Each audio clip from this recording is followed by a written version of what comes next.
It's Saturday, June 8th, 2019, and this is the Pro and the Con Show with your host, Michael James Ott.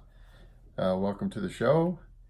So the intent is to try to separate out the wheat from the chaff here, so focus on just the facts and leave the analysis and bias and predictions and all that out of it, and based on the facts, come to our own conclusions, right?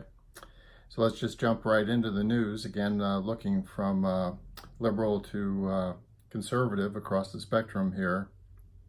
So I'm going to start with NPR, and their top lead story is a poll, and you see the title there, or the headline. So support for impeachment hearings grows, but Americans split on way forward, and then there's a sub headline here. So after former special counsel Robert Mueller spoke publicly, the number of Americans in favor of the proceedings ticked up. Okay, that's a fairly accurate, because it says that it's still less than 25%.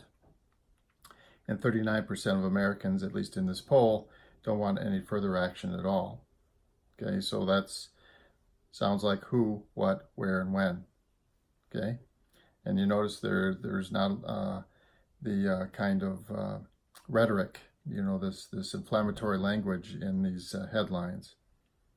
We go down through this a little bit further.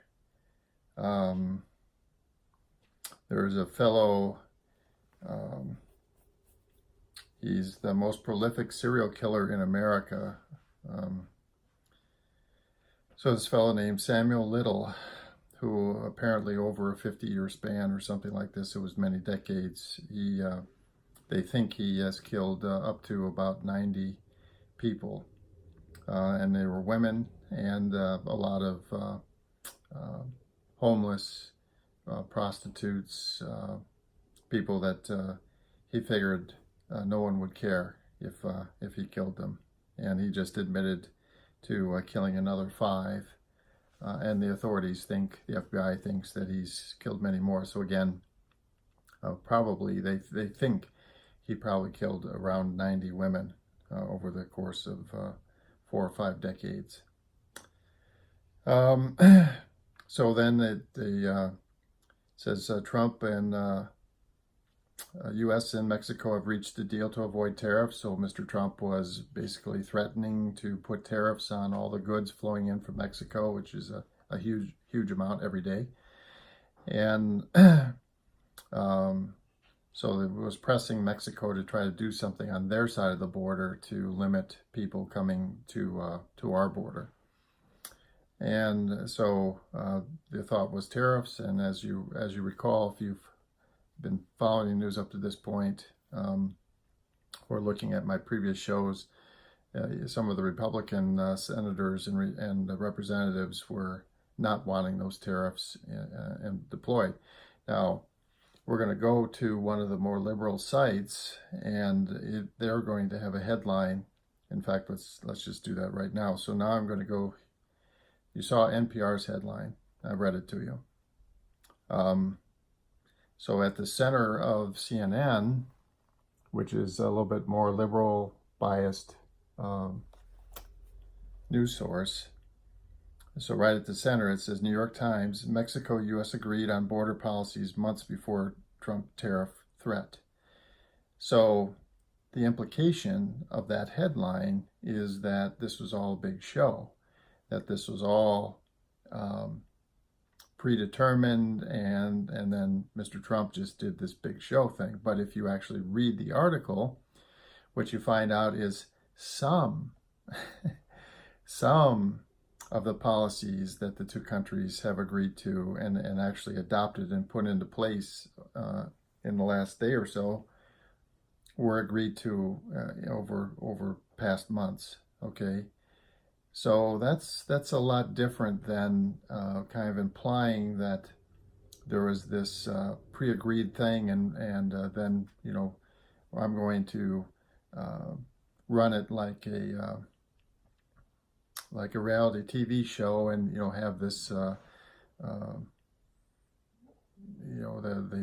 angst and stuff over it, and a deadline and so on and so forth. Although in truth and honesty, Mr. Trump has a tendency to do that. He seems to like that, celebrity apprentice kind of format for what he's trying to get done. But the truth is the truth here. So there were some of the policies had been essentially agreed to, but not implemented.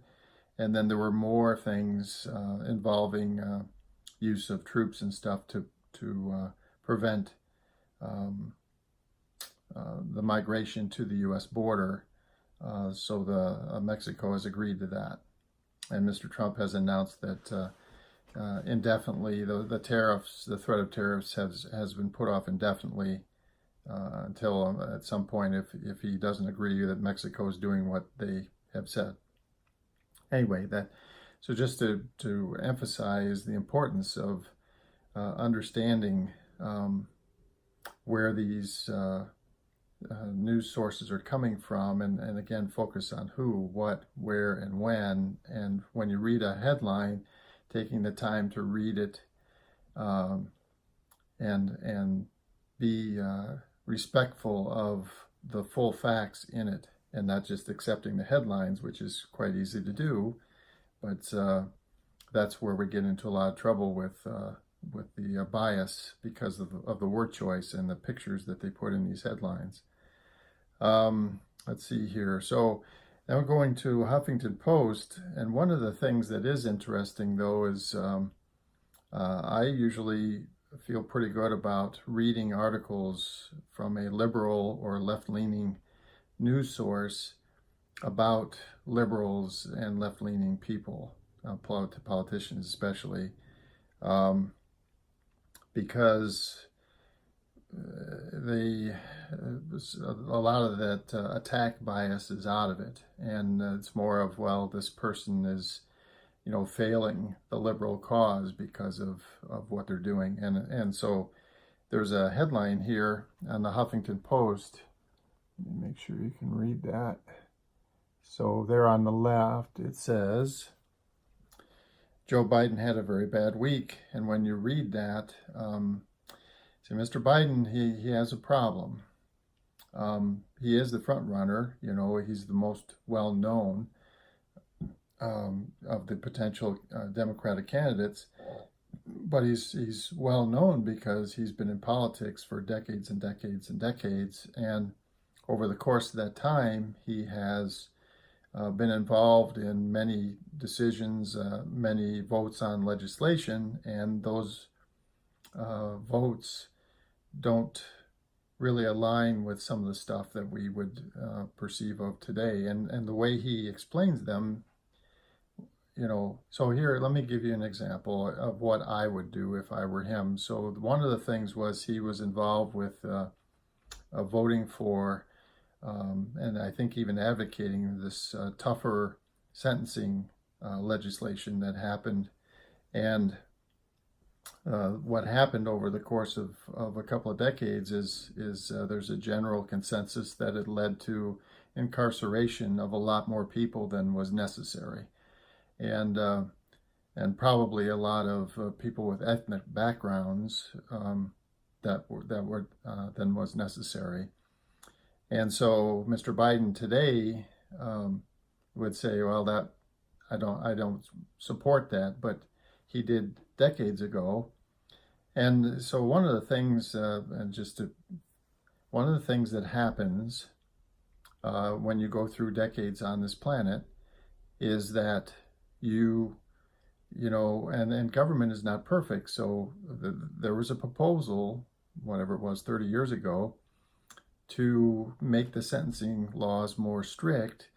And the theory being that if they're much more strict, then people who were committing criminal acts would be deterred from doing them, and actually there would be less incarceration. That was the idea. And back in the day, this was back during the Clinton administration, I think that was something that people thought we should try, and Mr. Biden was one of them. And you don't know. Sometimes you don't know until you try something. Now, in hindsight, of course, hindsight being 2020, that was a bad decision. So what do? Well, government of the people, by the people, and then for the people.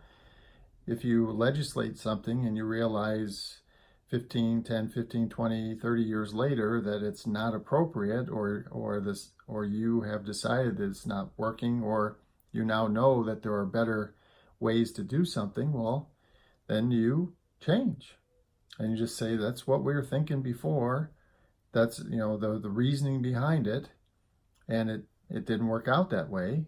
And now, it would seem, there's other countries that do it, the sentencing in different ways and do more support than punishment, and so on and so forth. And now we think that that's the best way forward. So we're going to change the legislation, which actually occurred. I think last year there was a change. One of the positives of the Trump administration is that they did manage to negotiate a change in the sentencing laws, and hopefully to the better, but we'll find out. It takes time. So the thinking is they made changes that should be better, and we hope that that's true. So time will tell. But that's the problem with Mr. Biden, is that he has these historical things, and then he doesn't want to admit that he was wrong, and he doesn't want to just I don't know. To me, that would have been the truth. I don't know what his motivation was back in the day. Maybe he has trouble with that because that wasn't his motivation. Maybe it was just completely politically motivated, which is another sad example. If it's true, this political motivation is the wrong motivation.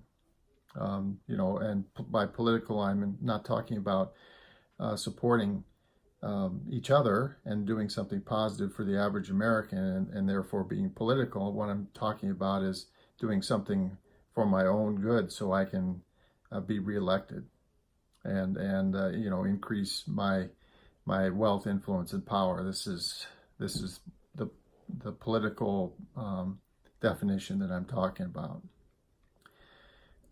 Okay, let's see here. Is there anything on Breitbart today that's worth?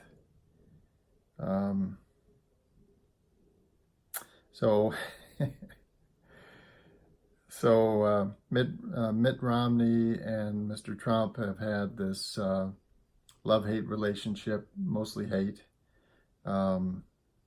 since Mr. Trump started coming onto the political scene back in 2015. Well, for real, he was actually going to run. I mean, he had offhandedly remarked that he might run at some point. And Mr. Romney, of course, back then berated him and called him an idiot and a fool, and on and on and on, and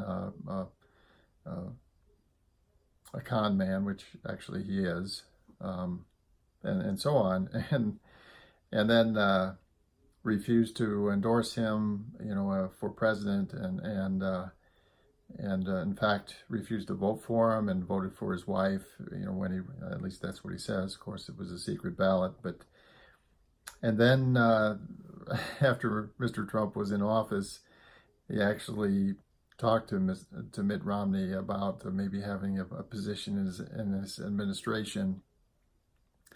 And of course, he turned it down, as in Mr. Trump, like baited him into it, and then tossed him away. And it was, kind of a typical